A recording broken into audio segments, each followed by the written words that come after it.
Gracias. ¿Se escucha? Sí. Ya, qué bien. Bueno, buenas tardes, buenas noches a todos. Feliz de estar en esta reunión con todos ustedes. Tengo entendido que hay harta gente de Chile y fuera del país. Voy a hablar de la relación con fluidos y los nuevos desafíos que se vienen. ¿Ya? Bueno, hablar de fluidos significa hablar de un montón de fluidos. En realidad, hay muchos líquidos que se han utilizado en reanimación desde hace bastante tiempo. Cuál es el volumen adecuado y cuál es la composición adecuada de estos fluidos es difícil de decir aún. Ha, ha pasado harta agua bajo el puente, pero todavía no se ha dilucidado con certeza cuál es lo mejor. Tenemos que recordar que uno de los shocks más importantes en el paciente quemado es el shock hipovolémico, pero dadas las circunstancias que afectan al quemado, hay varios otros shocks que pueden comprometerlo. Es así que puede tener un compromiso cardiogénico y también un compromiso eh, distributivo, ya dado por la cantidad de citoquinas que andan dando vueltas en este paciente que tiene una tremenda inflamación sistémica, ¿ya? Un tremendo CIRS. ¿Ya?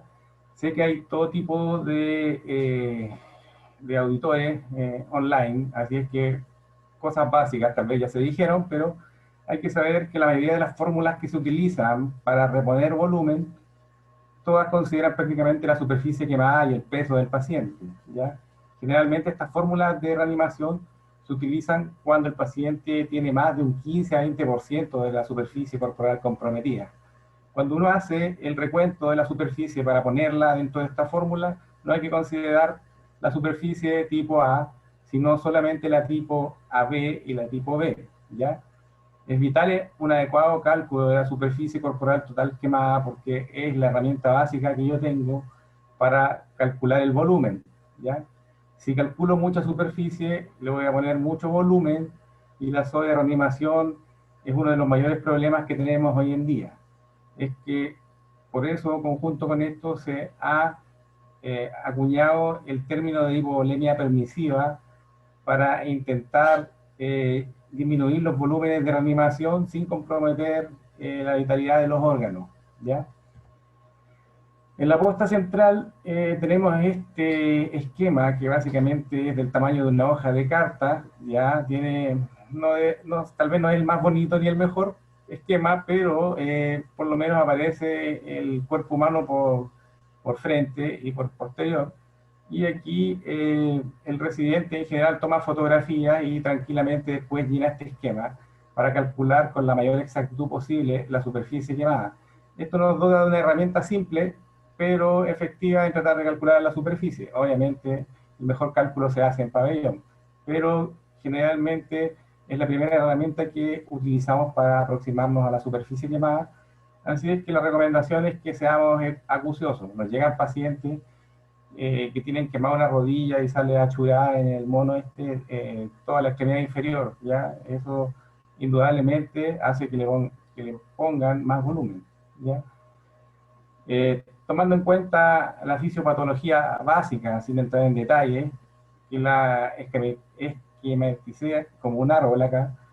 En la base de este árbol tenemos la quemadura, la lesión de los tejidos y la muerte celular, posteriormente la liberación de las citoquinas, y si se logra fijar a la derecha arriba, aparece el aumento de la permeabilidad, la pérdida de la barrera capilar, de la volemia y el shock hipovolémico. Esto básicamente es para destacar que nosotros tenemos incorporado, todos los médicos, que un gran quemado es igual a poner volumen. Y este acto reflejo, este binomio que creamos en nuestra cabeza, de repente nos impide mirar un poquito fuera de la caja, pensar fuera de la caja, ¿ya? Porque la verdad es que es un epifenómeno que está bastante a la derecha arriba en relación al insulto inicial que está en la base del árbol. O sea, al estar rimando con volumen, es lo único que tenemos, por supuesto, pero estamos de algún modo yéndonos por las ramas y no estamos tratando el problema más cercano a la fisiopatología inicial, ¿ya? Es como para pensarlo un poco, hay algunas terapias que apuntan un poco a eso, tal vez no durante la reanimación inicial, pero pronto realizar una esclerectomía precoz y una cobertura cutánea precoz tal vez ayuda a disminuir la liberación de citoquinas y a disminuir la cascada inflamatoria. Ahí aparece la terapia de reemplazo renal, entre comillas, porque en realidad no es lo que necesito, pero son más o menos las mismas máquinas de diálisis las que ayudan en las terapias dialíticas que ayudan a remover citoquinas. Más bien estas terapias lentas y continuas que duran 24 horas nos ayudan a remover citoquinas que pueden disminuir la cascada inflamatoria. Otras técnicas más sofisticadas como la plasmaféresis también apuntan en la misma dirección, pero tampoco obviamente hay mucha evidencia en ese sentido, pero podrían marcar por lo menos una pauta a seguir en el futuro.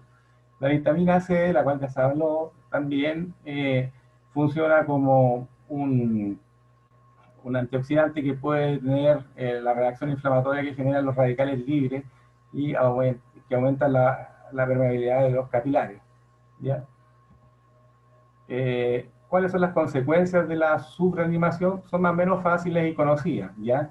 La hipoperfusión hace fallar secuencialmente a los órganos, ¿ya? Y generalmente, pues, y posteriormente puede provocar la muerte. De los órganos que se tocan más fácilmente, uno de los primeros son los riñones, ¿ya? Las consecuencias de la sobrereanimación tenemos varias, ¿ya? Varias de índole respiratoria, neumonía, síndrome de distrés respiratorio, falla orgánica múltiple, y los típicos síndromes compartimentales, que pueden ser de extremidades, que pueden ser las extremidades quemadas, o también pueden ser las extremidades que no están quemadas, cuando el volumen ya es mucho, el síndrome compartimental abdominal, y también se describe el síndrome compartimental orbital, que es poco diagnosticado en nuestro hospital porque no tenemos oftalmólogo y se hace midiendo la presión intraocular. A veces requiere cantotomía lateral para liberar la presión del ojo, ¿ya? Infección del torrente sanguíneo y muerte, por supuesto. Bueno, y una más frecuente que se me olvidó poner ahí, que es la profundización de las quemaduras, por supuesto. Una quemadura tipo AB se puede profundizar fácilmente al no recibir los nutrientes, puede estar todo el tejido edematizado, ¿ya? Los fluidos de nuestra época, los que conocemos, clásicamente se se definen como cristaloides o coloides, ¿ya? Dentro de los cristaloides, la clasificación que puse ahí describe los cristaloides clásicos, entre ellos está el suero fisiológico, y están otros cristaloides más balanceados, ¿ya? Entre ellos el suero Ringel lactato, la solución de Hartmann, que es básicamente es muy parecido al suero Ringel lactato, con algunos electrolitos más o algunos menos. El suero Ringer acetato, que la literatura también lo describe como una solución balanceada, pero no es muy presente, no está muy presente en nuestras farmacias hospitalarias, ¿ya? Dentro de los coloides se describen los derivados sanguíneos, albúmina y plasma fresco congelado, y algunos coloides artificiales. Dentro de ellos destacan las gelatinas, los dextranos, los almidones. Básicamente estos últimos ya están un poco fuera de circulación porque harta evidencia que los fue relegando, ya si bien son coloides que tienen gran poder osmótico y duran dentro del intravascular, y efectivamente ayudan a que los pacientes ganen menos peso por soluciones cristaloides. Se dio algunos problemas con su seguridad, tienen tendencia a provocar falla renal, los pacientes caen más en diálisis, coagulopatía, aumento de la necesidad de transfusiones, también se ha descrito reacciones anafilácticas, etcétera. Entonces han caído un poco en desuso. Entonces, les adelanto que dentro de todo nos vamos quedando con pocas opciones, básicamente las soluciones balanceadas, donde reina en realidad el suero ring lactato, y la albúmina, que tiene algunos pro y algunos contras. ¿Ya? La albúmina se obtiene de donantes humanos, básicamente de los donantes de sangre, no tiene los problemas de bioseguridad que tienen los otros hemoderivados. Para un hospital público pobre como el de nosotros, la albúmina es un fármaco costoso, ¿ya? Hay diferentes presentaciones, en la mayoría de la literatura se describe el uso de albúmina al 5%, ¿ya? Hay algunas que vienen disueltas en suero fisiológico, otras en otros solventes como ring lactato. Es un ácido débil y tiene a generar acidosis metabólica en dosis muy grandes, ¿ya? Sobre todo cuando esta va diluida en suero fisiológico, ¿ya? Dentro de las soluciones cristaloides destaca las soluciones salinas. Ahí las puse en algunos recuadros para que veamos, por ejemplo, la primera de arriba, 154 equivalentes de sodio por litro, que básicamente se aleja bastante de los 140 en promedio que tiene el plasma. El pH 5,7 también tiende a ser ácido y la osmolaridad es levemente superior a la del plasma, que ronda los 290 milimoles el litro. ¿Ya? Ni hablar de las otras, perdón, de las otras soluciones al 3 al 7,5%, mucho más osmolaridad, mucho más sodio. ¿Ya? Aquí en un recuadro pongo varias soluciones y entre ellas, y destaco en ellas la concentración de cloro, ya vamos a hablar de ella. El cloruro, la solución de cloruro de sodio del 0,9%, 154. Si vemos a la extrema derecha, cerca del plasma light, aparecen que hay soluciones más balanceadas que tienen un cloruro cercano a 100, que es cercano a lo que tiene el plasma. El ringer acetato y el ringer lactato tienen un poquito más, 112, pero nunca 154. ¿Ya? Vamos a ver por qué. Volviendo un poco a la fisiopatología básica, esto es una pincelada solamente, pero el equilibrio ácido-base en general, con la ecuación de Henderson-Hasselbalch, hablaba de dos componentes principales que eran el bicarbonato y la PCO2, ¿ya? Actualmente se sabe por la teoría del doctor Stewart del año 83 de su trabajo que en realidad hay otras variables que tienen que ver más con el equilibrio ácido-base. Se mantiene el componente volátil que es la PCO2, pero si miran el recuadro de arriba a la izquierda, la diferencia de iones fuertes es una de las variables independientes que más determina el pH de los medios, ¿ya? También están los ácidos débiles volátiles. La diferencia de iones fuertes se abrevia como DIF también, ¿ya? Y el DIF fisiológico del plasma tiende a ser 40 aproximadamente, ¿ya? No olviden ese valor. Acá tenemos varias soluciones en las cuales exponemos el diff abajo que sale en el recuadro azul como SID, ¿ya? Strong Ion Difference, ¿ya? El suelo salino normal, fisiológico, tiende a tener una diferencia de iones fuerte de cero, si se fijan abajo, ¿ya? Esto es porque tiene una gran cantidad de cloro. 154 de cloro no es fisiológico, ¿ya? En comparación con el cloro que tiene el ringer lactato, ya que aproximadamente de 109, ya es bastante menos. Y por eso el ringer lactato tiene una diferencia de iones fuertes de 28, que es un poco más cercano al plasma, lo que lo hace una solución más balanceada. En resumen, siguiendo con las otras soluciones, el suero fisiológico le vamos a quitar su nombre, en realidad lo vamos a degradar y lo vamos a volver a llamar como solución salina al 0,9%, porque no tiene nada de fisiológico, es hipertónico, genera acidosis hiperclorémica y genera hipernatremia, ¿ya? Pues tenemos que elegir por lo menos como opción inicial para nuestros pacientes que vamos a reanimar para soluciones más balanceadas y generen menos acidosis hiperclorémica y menos hipernatremia, ¿ya? Las fórmulas que salen en la literatura para reanimar quemados son extraordinariamente variadas ya, y diferentes, partiendo por la consideración temporal. La clásica de Parkland, por ejemplo, considera solo las primeras 24 horas, hay otras que consideran las primeras 48 horas incluso. ¿Ya?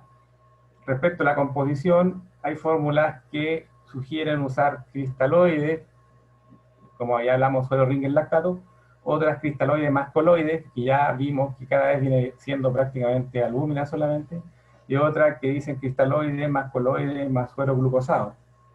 ¿Ya? Respecto al volumen del cristaloide, hablan de 2 ml kilo algunos y otros hablan de 4 ml kilo por superficie quemada en las primeras 24 horas. Con esto estoy graficando lo diferentes que son las recomendaciones de uno u de otro. Respecto a la instauración de coloide, cuando lo sugieren, porque hay unas que no sugieren, algunas dicen que debe ser al ingreso, otras a las 8 horas, otras a las 12 horas, otras a las 24. ¿Ya? Las cantidades de albúmina al 5%, que es la concentración más usada, igual varía mucho. La literatura habla en general de 0,3 a 1 ml kilo por superficie quemada. Aquí yo aterricé esta fórmula en el recuadro azul. Aparece un paciente de 70 kilos que se quemó el 50%, y si le ponemos albúmina al 5%, se ganaría 1 litro a 1,5 litros de albúmina al 5%. Nosotros en la posta central tenemos albúmina al 20%. Para hacer la equivalencia, serían de 5 a 17 frascos de 50 cc, lo que debiera utilizar según esa fórmula. Bueno, como es para volverse loco con tantas fórmulas, y todas dicen cosas un tanto similares con leves diferencias, aquí no me matriculo, solamente pongo uno de los tantos enfoques que hay. Por ejemplo, para las primeras 24 horas hay una fórmula que dice usa half Parkland, o sea, un Parkland al medio, 2 ml kilo, o Parkland completo, que son 4 ml kilo, por 4, o sea, por kilo por superficie quemada. Eso es con suero Ringer lactato. Y después modifique la tasa de voluminización según la respuesta clínica, que generalmente es en base a la diuresis. Póngale bolos y aumente la infusión en 20-30% si es que no orina bien. En la segunda 24 horas, muchas fórmulas sugieren usar albúmina, pero en dosis más bien más chicas, 0,3 a 0,5 ml kilo, que debe ser de 5 a 8 frascos de albúmina tradicional, la que mencioné. Esto no quita que la albúmina pueda ser empezada antes, es solamente uno de los tantos enfoques, insisto. Y a esto le suman a veces suero glucosado o suero glucosalino, suero Ringer lactato, según las necesidades del paciente, y esto es para obtener una diuresis que vaya entre 0,5 a 1 ml kilo hora. Acá hay un paper del año 2016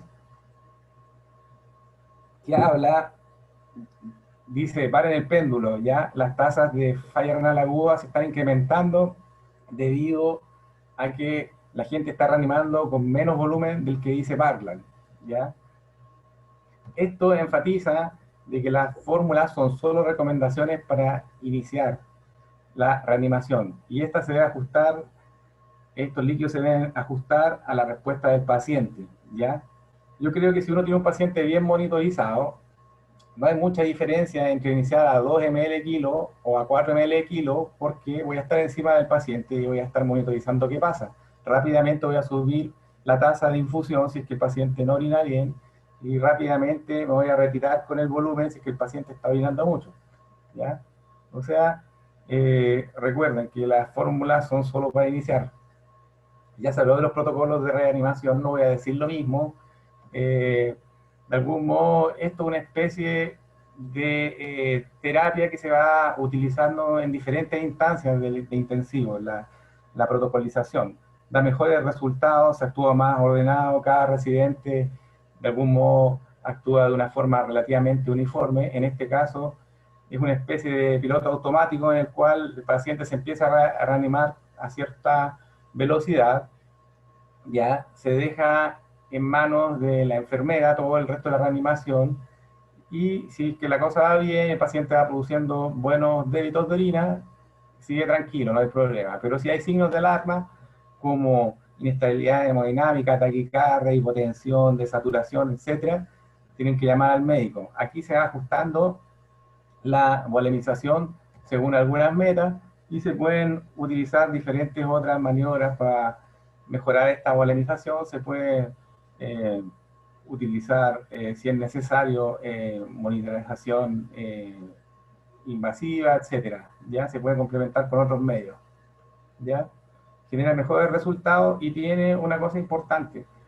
Como médicos somos muy buenos para dar volumen cuando el paciente va orinando poco, ¿ya? Pero una vez que el paciente empieza a orinar harto, nos cuesta quitar el volumen, entonces nos quedan los pacientes hiperpositivos. Este protocolo, si se sigue, y otros protocolos, ayudan a que eso no pase. Estas cosas hay que adaptarlas a la realidad local de cada hospital para que pueda funcionar bien, no hay que ser tan rígidos, ¿ya? Los dejo ahí.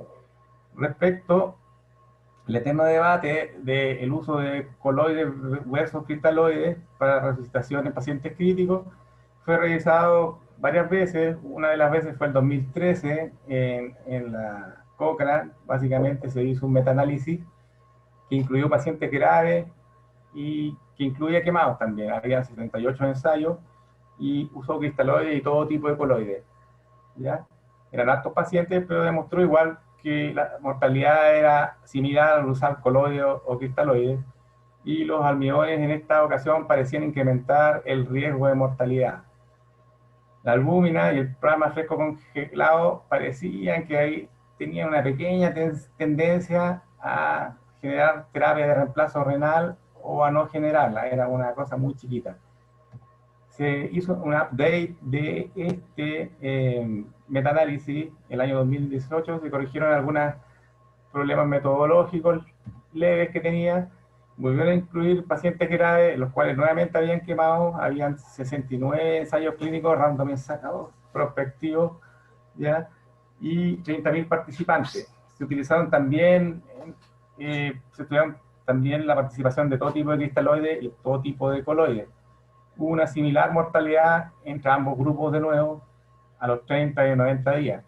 Y los almidones incrementaban levemente la necesidad de transfusión y la necesidad de terapia de reemplazo renal. O sea, no hubo presencia de outcomes duros, ya como mortalidad o días de hospitalización, que se beneficiara del uso de coloides.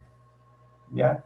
Otras cosas que se usan también, otros enfoques tienen que ver con sueros hipertónicos, que en la mayoría de las veces son sueros salinos del 3 al 7,5%, otros se mezclan con dextrano y otros coloides, pero son unos enfoques un poco riesgosos, por los cuales hay que tener experiencia y respeto por este tipo de, de conducta. Ya tienden a generar hipernatremia, otros tienen riesgo de falla renal, y nosotros como clínicos que tratamos quemados sabemos lo fácil que es juntar sodio en un paciente común y corriente, y me imagino que en estos que le ponen cantidades industriales de sodio debe ser peor. Después de depletarlo sin generar hipernatremia es un real desafío. ¿Ya?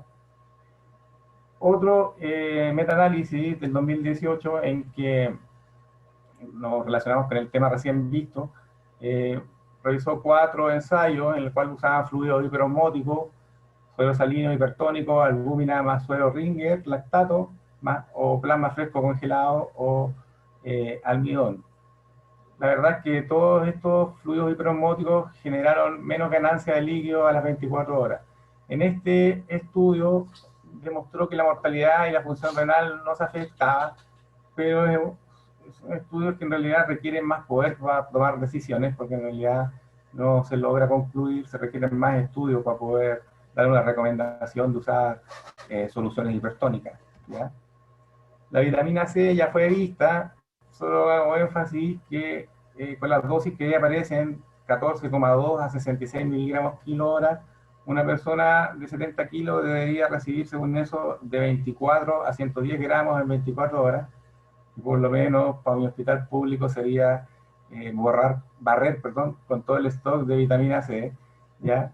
Se dice que disminuye un poco los requerimientos de líquidos a un tercio aproximadamente, pero la verdad son pocos los estudios que han demostrado la utilidad de la vitamina C. Hay que darle más tiempo, hay que hacer más revisiones, más estudios que puedan apoyar esta teoría, Por el momento a mí me parece que todavía los estudios son un poco débiles para apoyar el uso de esto en forma rutinaria, ¿ya?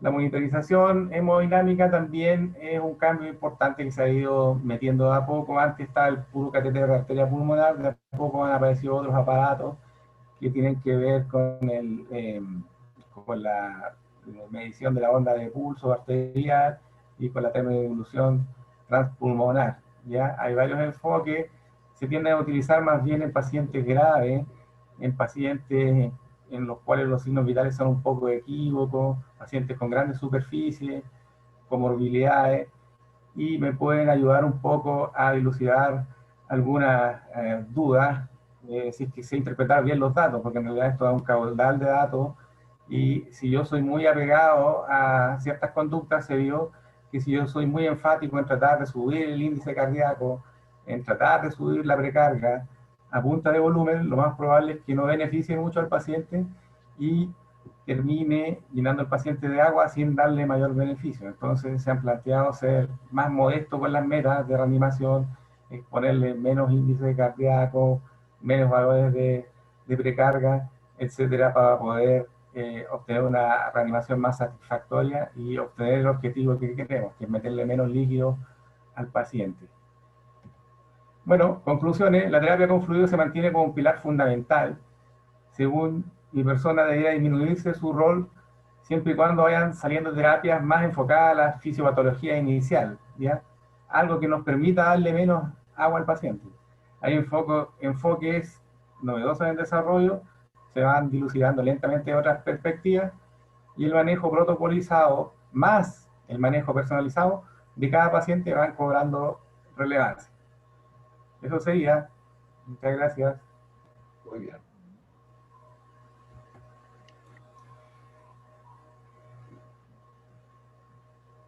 bien. Muchas gracias, Gonzalo, por tu presentación. Yo creo que fue súper importante desmitificar un poco y degradar el suero fisiológico, y sacarle la palabra fisiológico, porque de verdad que de fisiológico no tiene nada. Así, eh, así que, y bueno, como tú también lo repetiste, gran parte de la reanimación con volumen tiene mucho que ver con estar cerca del paciente. Y las fórmulas justamente son eso. Es una fórmula, es un punto de partida, pero ya luego el manejo fino está en seguir al paciente, la respuesta hora a hora, y según eso ir adecuando. Así que muchas gracias por tus conceptos. De nada.